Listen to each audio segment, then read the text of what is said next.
Nakatakdang dumating na sa bansa ang unang batch ng mga Pilipino na lumikas mula sa Israel. Agad nang ikinasa ng pamahalaan ang iba't ibang tulong para sa mga apektadong OFWs. Si Mela Lesmora sa report. Rise and shine, Mela. Tiniyak ni Migrant Workers Department OIC Hans Leo Kakdak na nakahanda na ang iba't ibang tulong ng pamahalaan para sa mga Pilipinong magbabalik bansa mula sa Israel. Ngayong Miyerkules, inaabangan na ang pagdating ng unang batch ng repatriation flight ng pamahalaan, lulan ang 17 nating kababayan. Pagdating sa airport, may tulong pinansyal, whole of government approach. Samot-saring ahensya ng pamahalaan ay nakahandang tumulong, DMW, DOLE, DSWD, DOH, TESDA, of course, ang Office of the President, nandoon din. Handa tayong tumulong. Sila naman, ang OWA, si Administrator Arnel Ignacio, ay meron silang accommodation pagdating dun sa mga kailangan manatili muna sa Maynila until transport pa uwi sa kanilang mga lugar at probinsya.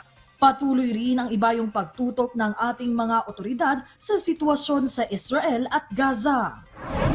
Yung ating 24/7 helpline umakit na sa 440 ang natulungan natin in terms of yung nag-willing yung kanilang kamag-anak na mapalocate o kaya OFWs who wish to be on safer ground.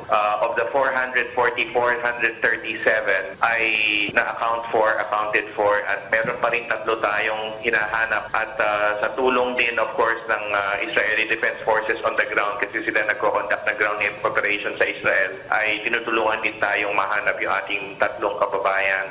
Sa ngayon, nananatiling 3 ang bilang ng naiulat na Pilipinong namatay dahil sa gyera. Sabi ni House Deputy Minority Leader Bernadette Herrera, gagawan niya ng paraan para maisama sa Congressional Migrant Workers Scholarship Program ang mga school-age dependent na mga nasawing OFW. Habang si House Deputy Majority Leader Alfred de los Santos naman, isinusulong ding mabigyan ng college scholarship ang mga naulilang mahal sa buhay ng mga biktima.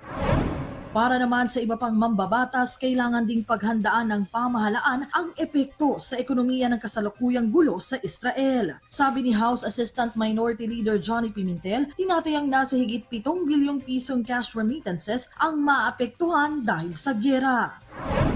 Sa mga susunod na araw at linggo, inaasahang madadagdagan pa ang bilang ng mga Pilipinong magbabalik bansa mula sa mga lugar na apektado ng gulo. Mela Lesmora para sa Bayan.